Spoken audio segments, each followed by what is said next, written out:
કોન્સ્ટેબલની તૈયારી કરતા મિત્રોના ઘણાના પ્રશ્નો એક જ હોય છે કે મેથ્સ કેવું આવશે, મેથ્સની તૈયારી કેવી રીતે કરવી જોઈએ, મેથ્સનું લેવલ કેવું એક્ઝામમાં આવશે, મીડિયમ આવશે કે એડવાન્સ લેવલનું આવશે. બરાબર, તો મેથ્સ નથી આવડતું બધાની, મોસ્ટ ઓફલી બધાનો એક જ ક્વેશ્ચન હોય છે કે હવે મેથ્સમાં શું કરવું જોઈએ. ઘણાએ તૈયારી નથી કરી મેથ્સના કારણે, ઘણાએ કોન્સ્ટેબલ બનવું હોય છે, ઘણાએ પણ મેથ્સના કારણે એ લોકો છોડી દીધી છે તૈયારી ઘણા ખરાએ, કેમ કે મેથ્સ નથી આવડતું અને મેથ્સ વધારે વેઇટેજ છે એટલા માટે. પણ એક વસ્તુ ધ્યાન રાખવાનું, આપણે મેથ્સમાં એટલે કે પાર્ટ એમાં આપણે લાવવાના છે 40%, પાર્ટ બીમાં 40% લાવવાના છે. એ રીતનું કરી અને પછી મેરિટ બનવાનું છે. બરાબર, તો આપણે સ્કોર ખેંચી શકીએ છીએ બીજા સબ્જેક્ટમાં, જેમ કે રિઝનિંગ, ગુજરાતી, બે બીજા સબ્જેક્ટ છે એમાં. તો આપણે આજના વિડીયોમાં એ કરીશું મેથ્સ કેવું પૂછાશે, મેથ્સનું લેવલ કેવું હશે એની વાત કરીશું. તો વિડીયોમાં લાસ્ટ સુધી બનાવી રહેજો, સ્કીપ કર્યા વગર આખો વિડીયો જોજો. તમે જે મેથ્સમાં થોડો ડર છે એ બધો દૂર નીકળી જશે અને આરામથી તમે મેથ્સમાં થોડા ઘણા પણ અડધા માર્ક્સ લાવી શકશો. તો ચાલો વિડીયો શરૂ કરીએ. આપણે પહેલા ગણિતની વાત કરીએ. બરાબર, ગણિત વિષય છે એ કોન્સ્ટેબલમાં કેટલા માર્ક્સનો છે?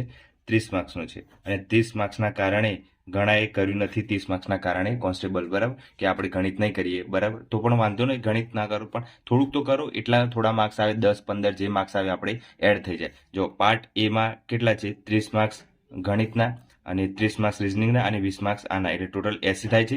બરાબર, તો આપણે આ 50 માર્ક્સથી કવર કરવા જો તો કદાચ ભૂલથી તમારે 40 જેવા જ આવી શકે. 50માંથી 40 કોકને જ આવે મેક્સિમમ. જો ભૂલથી બહાર નીકળી ગયા, તમે 40ના નીચે આવી ગયા તો પછી લોચા પડી જાય. એટલે આપણે 40% પણ લાવવાના છે, એટલે કે 32 માર્ક્સ પણ લાવવાના છે. એટલે આપણે મેથ્સ કરવું ખાસ જરૂરી છે. તો આપણે આજના વિડીયોમાં આપણે જોઈએ કે મેથ્સ કેટલું કરવું જોઈએ, મેથ્સના આઈએમપી ચેપ્ટર પણ કેટલા કરવા છે. ઘણા ખરા તૈયારી નથી કરી, તો પણ આટલા આઈએમપી ચેપ્ટર હું કહીશ એટલા કરશો તો વાંધો આવશે નહીં. ચલો, તો આપણે પહેલા શું કરવું જોઈએ? બેઝિક મેથ્સ છે એ ખાસ કરવું જોઈએ. બરાબર, બેઝિક મેથ્સમાં શું શું આવશે? જો સરવાળા આવે, બરાબર, બાદબાકી આવે, પછી ગુણાકાર આવે અને ભાગાકાર આવે. આ ચાર વસ્તુ તમને પાવરફુલ આવડવું જોઈએ. સરવાળા ખતરનાક હોવા જોઈએ, બાદબાકી તમારી કમ્પ્લીટ હોવી જોઈએ, ગુણાકાર એટલે કે તમારું ઘડિયા પાકા હોવા જોઈએ.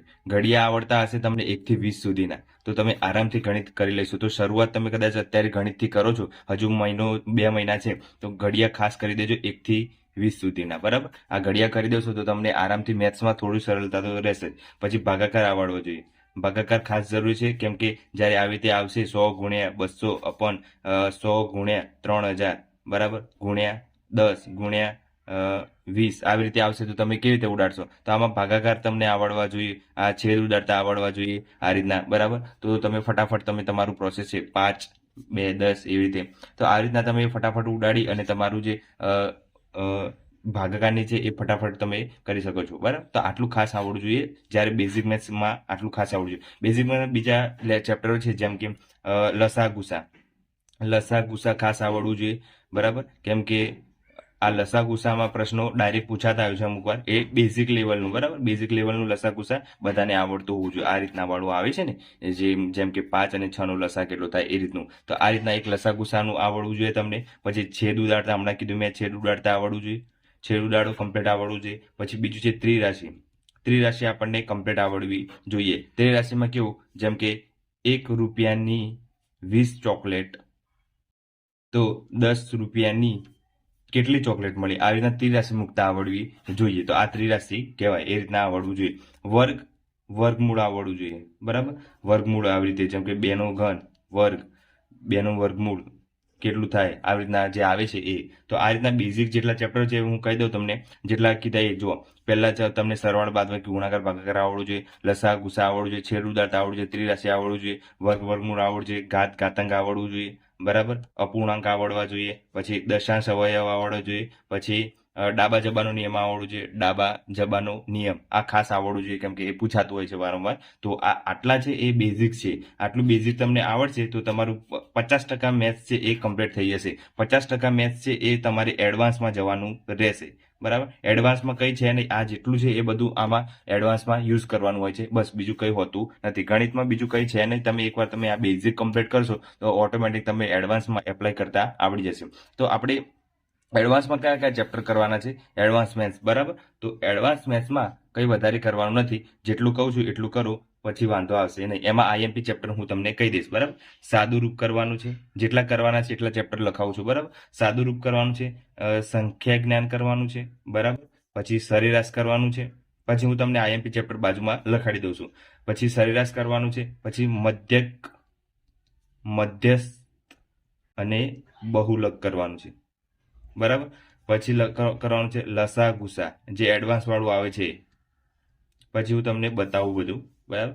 ગુણોત્તર પ્રમાણ કરવાનું છે. બરાબર. ગુણોત્તર પ્રમાણ પણ કરવાનું છે. જેટલું કહું છું એટલું તમારે ધ્યાનથી યાદ રાખજો. પછી ભાગીદારીના દાખલા બહુ આવે છે, તો ભાગીદારી કરવાનું છે. બરાબર. પછી છે ઉંમર આધારિત સંબંધ, ઉંમર આધારિત પ્રશ્નો આવે છે. બરાબર. ઉંમર આધારિત. પછી સમય, કામ અને મહેનતાણું. બરાબર. આ ખાસ પૂછાય છે. તો કામ, સમય અને મહેનતાણું એ ખાસ કરવાનું છે. નળ ટાંકી એ પ્રશ્ન પૂછાય છે. ટકાવારી, ખાસ ટકાવારી. નફો ખોટ. બરાબર. પછી સાદું વ્યાજ અને ચક્રવૃદ્ધિ વ્યાજ, આ ખાસ પૂછાતું હોય છે. પછી ડીઆઈ ખાસ કરવાનું છે, ડેટા ઇન્ટરપ્રિટેશન. આ આઈએમપી કીધું છે. બરાબર. અંદર લખેલું છે એટલે ડીઆઈ ખાસ કરવાનું છે. માહિતીનું અર્થઘટન છે એ. પછી નફો નુકસાન પણ આવી ગયું. સમય અને અંતર કરવાનું છે. સમય અને અંતર. પછી ટ્રેન ખાસ કરવાની છે. બરાબર. ટ્રેનના દાખલા. હોડી અને પ્રવાહના દાખલા ખાસ પૂછાતા હોય છે. સંભાવનાના પ્રશ્નો ખાસ આવતા હોય છે. સમગુણોત્તર શ્રેણી. બરાબર. આટલા ચેપ્ટર છે એ કોન્સ્ટેબલ માટે કરવાના છે. આટલા ચેપ્ટર તમે કરશો તો તમારે સિલેબસની બહારની નહીં જાય. આટલા ચેપ્ટરમાંથી જ બધા 30 માર્ક્સનું જેટલું છે એ આટલામાંથી જ આવશે. વધારે કંઈ કરવાની જરૂર નથી. ભૂમિતિ કરવાની જરૂર નથી. બરાબર. ત્રિકોણ કરવાની જરૂર નથી, કેમ કે આ બધું છે એ લેવલ બારની વસ્તુ છે. કદાચ 1-2 પ્રશ્નો પૂછે છે પણ એ કરવાની જરૂર નથી. એટલું કરવા જશો તો તમારું આખી જિંદગી નીકળી જશે, કેમ કે આમાં સૂત્રો ને એ બધું બહુ બધું હોય છે એટલા માટે. આટલા બેઝિક ચેપ્ટરો છે એ કરી દેવાના એટલે વાંધો ના આવે. જો તમે બેઝિક મેથ્સ તમારું પરફેક્ટ છે તો તમે આ જેટલા ચેપ્ટરો મેં બતાવ્યા એટલા કરી દેવાના. હવે જેને નથી કશું આવડતું અને મારે કયા ચેપ્ટરો કરવા જોઈએ, મારે 30માંથી ખાલી મારે 10 માર્ક્સ આવી જાય કે 15 માર્ક્સ આવી જાય તો મને બહુ છે. એવા ચેપ્ટરો કયા આઈએમપી ચેપ્ટરો હું તમને કહી દઉં, વારંવાર એક્ઝામમાં પૂછાતા હોય એવા. બરાબર. તો મારા ખ્યાલથી સરેરાશ છે. ચલો. બરાબર. જેટલા બોક્સ કરું છું એ બધા આઈએમપી. બરાબર. સાઈડમાં લખી જ દઉં છું આઈએમપી. બરાબર. પછી ગુણોત્તર અને પ્રમાણ આઈએમપી. ઉંમર આધારિત પ્રશ્નો આઈએમપી. કામ અને મહેનતાણું આઈએમપી. બરાબર. પછી નળ અને ટાંકી એ તો ક્યારેક ક્યારેક પૂછાય છે પણ આઈએમપી છે. બરાબર. પછી ટકાવારી ખાસ આઈએમપી. ટકાવારી મોસ્ટ આઈએમપી. ટકાવારીના 1-2 તો હશે, ધ્યાન રાખજો. બધી એક્ઝામમાં ટકાવારી તો હોય છે. નફો ખોટ આઈએમપી. મોસ્ટ આઈએમપી નફો ખોટ. બરાબર. સાદું વ્યાજ, ચક્રવૃદ્ધિ વ્યાજ આઈએમપી છે. બરાબર. ડેટા ઇન્ટરપ્રિટેશન તો કરવાનું છે કીધું છે એટલે આઈએમપી જ રાખવાનું. મોસ્ટ આઈએમપીમાં ડેટા ઇન્ટરપ્રિટેશન ખાસ કરવાનું છે. સમય અને અંતર આઈએમપી. બરાબર. ટ્રેનના દાખલા પણ આવે છે, આઈએમપી છે. બરાબર. હોડી પ્રવાહ ક્યારેક પૂછાય છે, નથી પૂછતા. પછી સંભાવના આઈએમપી. આટલા ચેપ્ટરો ખાસ કરવાના છે. જો સરેરાશ કરવાનો છે, ગુણોત્તર પ્રમાણ કરે છે, ઉંમર આધારિત, સમય અને કામ મહેનતાણું, નળ ટાંકી, ટકાવારી, નફો ખોટ, સાદું વ્યાજ, ચક્રવૃદ્ધિ વ્યાજ, ડીઆઈ, સમય અને અંતર, ટ્રેન અને સંભાવના. આટલા ચેપ્ટર કરશો તમે તો તમારે એક્ઝામમાં આરામથી તમે 15-20 માર્ક્સ તો લાવી જ શકો છો. 15-20 માર્ક્સ. બરાબર. 15 તો છેલ્લે ગણિત લેવાના, 15 તો આપણે આવશે. જે ચેપ્ટર ગણી જોઈએ. 1, 2, 3, 4, 5, 6, 7, 8, 9, 10, 11, 12. જો 12 છે, 12 ભૂલથી આ ટકાવારીના 2 આવે. બરાબર. નફો ખોટના 2 આવે એટલે 4 તો એ થઈ ગયા, એટલે 15 ટોટલ આપણે આવી શકે છે.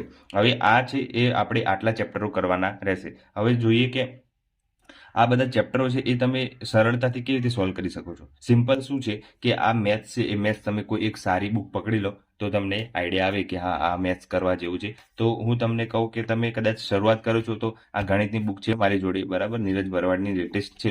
આમાં 37 ચેપ્ટર છે અને 2500+ પ્રેક્ટિસ માટે પણ ક્વેશ્ચનો આપેલા છે. અને આમાં એકદમ બેઝિકથી શીખવાડેલું છે. તો બેઝિક તમે કદાચ ના આવડતું હોય, ભાગાકાર ગુણાકાર એ પણ આપેલું છે. અને પછી જનરલ મેથ્સ પણ અહીંથી ચાલુ થાય છે. જો સાદું રૂપથી ચાલતો હોય જનરલ મેથ્સ બધું, અને બહુ સારી રીતે સમજાયેલું છે. તો તમને આ બુક છે એ બહુ યુઝફુલ રહેશે અને તમે આમાંથી બહુ સારી રીતે ગણી શકો છો. આમાં શોર્ટકટ ટ્રીક પણ બહુ સારી આપેલી છે. તો ગણિત જો તમને નથી જ આવડતું તો કોઈનો કોર્સ પરચેસ કરી લો, કાં તો આ બુક મંગાવી લો તો તમને વાંધો આવશે નહીં. તો આ બુક બહુ સારી છે. આપણે લિંકમાં મૂકી દઈશું નીચે ડિસ્ક્રિપ્શનમાં, તો ત્યાંથી તમારે મંગાવી હોય તો બુક મંગાવી શકો છો.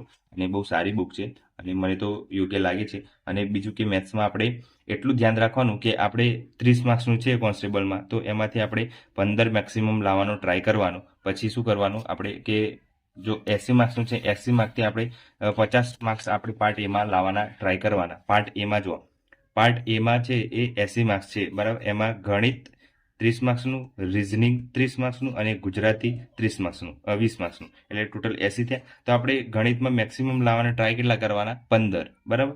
15 લાવવાના. રિઝનિંગમાં આપણે મેક્સિમમ લાવવાના ટ્રાય કરવાના 20 લાવવાના રિઝનિંગમાં, 20 કે 25, બરાબર. અને ગુજરાતીમાં આપણે લાવવાના ટ્રાય કરવાના 15 જેવા, બરાબર. તો 5 બાદ 10, 1, 2 અને 2 4 ને 5, 50 માર્ક્સ થઈ ગયા. એટલે આટલું ટાર્ગેટ રાખવાનું. 15 આપણે ગણિતમાં લાવીશું ગમે તે થાય, અને આમાં 20 લાવીશું રિઝનિંગમાં. મેક્સિમમ આપણે આ રિઝનિંગ અને ગુજરાતીમાં ખેંચીશું, એટલે 20 અને 15 આમાં, એટલે ટોટલ આપણે 50 માર્ક્સ થઈ ગયા. તો 50 માર્ક્સ આમાં આવી જાય. અને 120 માર્ક્સનું છે પાર્ટ બી.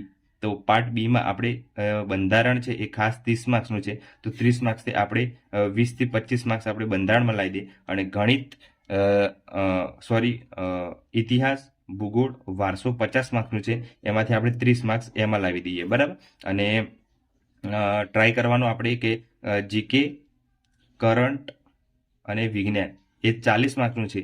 તો એ 40માંથી આપણે મેક્સિમમ આપણે 30 કે 25 લાવી દઈએ તો પણ વાંધો ના આવે. 5 0 વધી 1 3 ને 2 5 6 7 8 8 80 માર્ક્સ આ રીતે આવે. તો 80 ને આ 50, એટલે 80 પ્લસ 50 0 અને 5 8 9 10 11 12 13 130. જુઓ આ રીતના તમે 130 પ્લસ માર્ક્સ આરામથી આવી જાય તમારે, તો વાંધો આવે નહીં. તો આટલું ધ્યાન રાખવાનું તમારે કે આપણે કેટલા માર્ક્સ કેવી રીતે લાવવાના છે. પાર્ટ એમાં ગમે તે થાય પણ ખેંચવાના રહેશે. ગણિત કરી દો બેસ્ટ રીતે, બરાબર. મેં કીધા એટલા ચેપ્ટર કરો તો પણ વાંધો નહીં. કોઈ બીનું ચેપ્ટર કરી શકો છો. યુટ્યુબ પર પણ ફ્રીમાં મળે છે. હિન્દી ચેનલો છે, બધી ઘણી હિન્દી ચેનલો છે, એમાં તમે ફ્રીમાં આ બધા ચેપ્ટરો તમને મળી જશે. અને બહુ સારી રીતે શોર્ટકટ રીતે સમજાયેલું છે, બરાબર. અને મેથ્સમાં તમારે જો કદાચ કરવું હોય તો શું કરવાનું? મેથ્સમાં તમારે લેવલ વધારવું હોય તો કોઈની પીડીએફ હોય એની સોલ્વ કરવાની, પછી યુટ્યુબ પર વિડીયો જોવાના. અને એટલું યાદ રાખવાનું, એસએસસી જેટલી એક્ઝામ લીધેલી છે એ કરી દેવાની. એસએસસીમાં જેમાં CHSL છે, CGL છે, બરાબર. પછી ઘણી એક્ઝામો આવે છે, CGL ને SSCની બધી. પછી જેડી કોન્સ્ટેબલ છે, જીડીની આવે છે. આ 3 એક્ઝામોના પેપર લાસ્ટ 2 વર્ષના લઈ લેવાના અને એનાથી પ્રેક્ટિસ કરવાની, એટલે તમારે વાંધો આવે નહીં. જેટલું મેં કીધું એ પ્રમાણે તમે ફોલો કરશો તો તમારા ગણિતમાં માર્ક્સ નહીં જાય. હવે બધાનો એક ક્વેશ્ચન હતો કે મેથ્સમાં છે એ એડવાન્સ લેવલનો આવશે કે બેઝિક લેવલનો આવશે. તો જો થોડા ઘણા 30 માર્ક્સનું છે તો એમાં 10% છે એ બેઝિક લેવલના પણ આવશે, અને 10% છે મીડિયમ લેવલના આવશે, અને 5% છે એ થોડા હાર્ડ આવશે, બરાબર. બાકી તો બધું તમને આવડતું જશે એવું હશે. ખાલી થોડાક એક્ઝામ્પલ એવા હશે કે તમે ગણવામાં થોડી મજૂરીવાળા હશે. બાકી તો બધા નોર્મલ જ હશે. તમે આમ કંઈક વસ્તુ ટ્રીક લગાવશો તો તરત લાગી જશે એવા જ હશે, પણ થોડું મગજ દોડાવવું પડશે, બીજું કંઈ જ નહીં. તો કોન્સ્ટેબલ છે એ 12મા બેઝ ઉપર છે, બધાને ખબર છે. અને એમનું લેવલ કેવું રાખવું જોઈએ, કંઈ હાઈ લેવલનું તો હોય ના. કોન્સ્ટેબલની એક એક્ઝામ છે તો નોર્મલ વિદ્યાર્થીઓ જ બધા આપતા હોય છે. એ બધા સરકારને ખબર હોય છે, એટલે એ લેવલનું પેપર જ આવશે. બધાનું લેવલ બધાને ખબર જ હોય છે. હવે જીપીએસસી વાળા અલગ લેવલ કાઢે છે, સીસી વાળા અલગ કાઢે, કોન્સ્ટેબલ વાળા મિત્રોને હવે મેથ્સ છે એ થોડું લેવલ માપનું જ હોય છે, એટલે ટેન્શન લેવાની જરૂર નથી. બેઝિક કરો તો પણ વાંધો નહીં આવે.